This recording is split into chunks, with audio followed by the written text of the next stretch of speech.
एक गांव में एक बूढ़ा ब्राह्मण था जो सभी को खाना खिलाता था। वह बूढ़ा था, लेकिन उसे अपने घर आने वाले सभी भूखे लोगों को खाना खिलाना बहुत पसंद था। वह खाना बनाने और खाने के लिए आने वाले सभी लोगों को खाना परोसने में बहुत मेहनत करता था। वह भगवान शिव का भक्त था और हमेशा उन्हें याद करता था और बड़ी श्रद्धा से उनकी पूजा करता था। हे भगवान शिव, मैं आपके साथ रहकर आपका मार्गदर्शन करता हूँ, जितना हो सके मदद करता हूँ और मेरे पास आने वालों की भूख मिटाता हूँ। आप मुझे सभी की भूख मिटाने की शक्ति दे दीजिए भगवान शिव। मैं आपका आभारी हूँ स्वामी। यह सोचकर ब्राह्मण सुबह जल्दी उठकर स्नान करता था।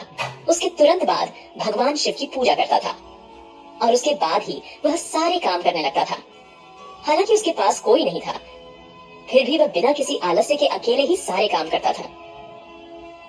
कैलाश में रहने वाले भगवान शिव उसे हर दिन भोजन देते हुए देखते थे और खुश होते थे। तभी देवी पार्वती उसके पास आई। क्या हुआ महादेव, आपको इतना खुश लग रहा है?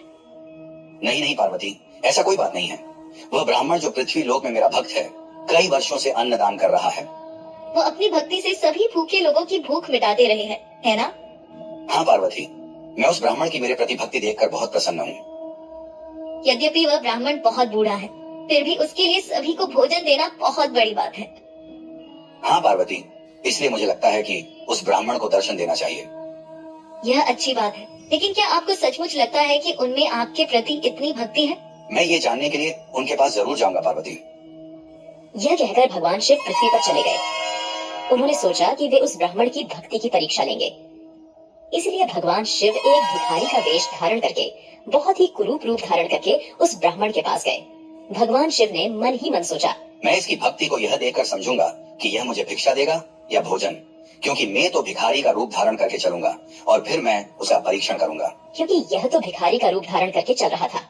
इस प्रकार भगवान शिव ब्राह्मण के घर जाते हैं और घर के सामने खड़े हो जाते हैं। कृपया कुछ दान देकर मुझ जैसे भिखारी की मदद करें। यदि कोई है तो कृपया दान करें।